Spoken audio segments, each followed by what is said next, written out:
ជំរាបសួរបងប្អូននេះគឺម៉ូតូ Scoopy បាទប្រភេទ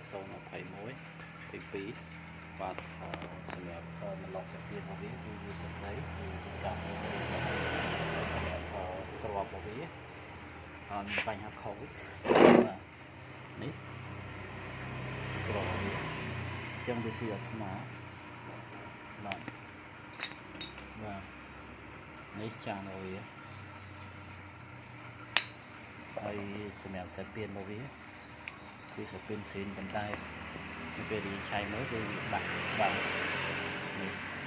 អញ្ចឹងបើសិនជាបាក់អញ្ចឹងយើងប្រើវាទៀត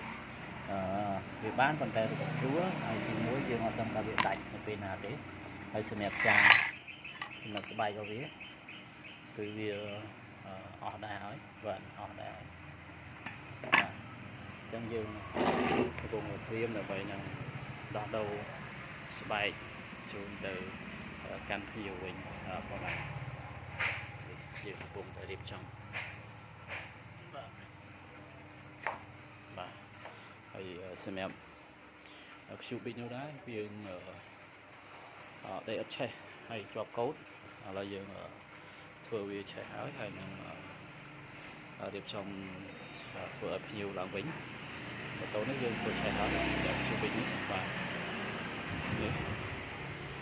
ទយើងកំពុងហើយយើងរៀបចំជូនភ្ញៀវចាំតែភ្ញៀវមកយកទេបាទឥឡូវយើងតែសោបាទអូខេ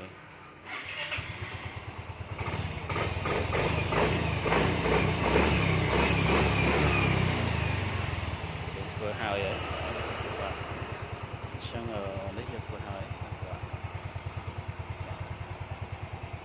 បាទហើយ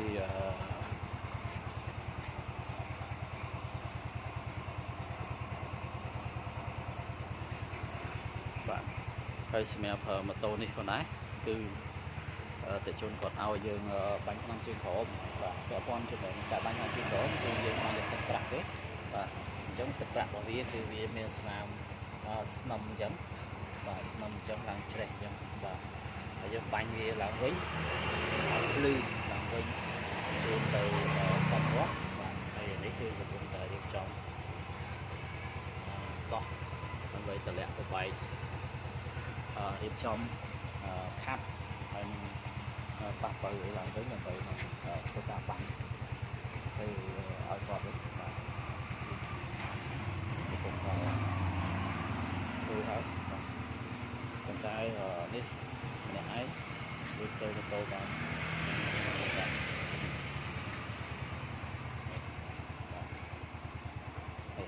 កំពុងតែចំធ្វើបាទហើយសម្រាប់ម៉ូតូ Honda Beat នេះបាទម៉ូតូ Honda Beat នេះគឺចាក់ឆេះប៉ុន្តែដែលអត់ឆេះបាទអញ្ចឹងនៅពេលដែលយើងឆែកមើលទៅយើងតែទៅយើងឃើញថាវាមានបញ្ហាប្រព័ន្ធលើប៉ុន្តែមិនលើរបស់វាបាទហើយសម្រាប់អតិថិជនដែលគាត់ប្រើមុនគឺគាត់ប្រើលេខម៉ាស៊ីនធំមែនទែនបាទមានចាប់ពីលេខ30 25ឡើងទៅតែម្ដងអញ្ចឹងនេះ30បាទលេខនេះ30ហើយនេះខ្ញុំដោះចេញបាទដោះចេញមកវាបកគោលេខដែលធំគឺបែកវាក្រាស់នៅពេលដែលយើងចាប់ផ្ដើមមានបញ្ហាអីមួយវាផ្ដាច់ពេកអញ្ចឹងវាសុខចិត្តឡោកប្លុកនេះតែម្ដងនេះទៅខ្ញុំដូរយកលេខធម្មតាវិញលេខតូចដាក់ចូលវិញប៉ុន្តែនៅតែអត់ឆេះដែរហើយយើងអត់ដឹងថាវាមានបញ្ហាអី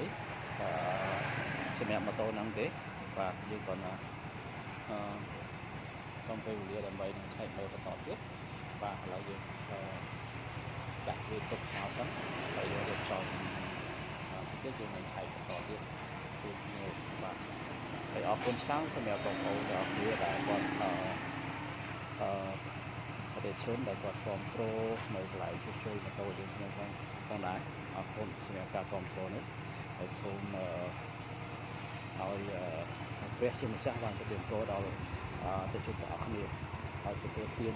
រកស៊ីមានបានសុខភាពល្អសុខភាពគ្រប់ទីកន្លែងដែលពួកគាត់ទៅបាទអរគុណបាទ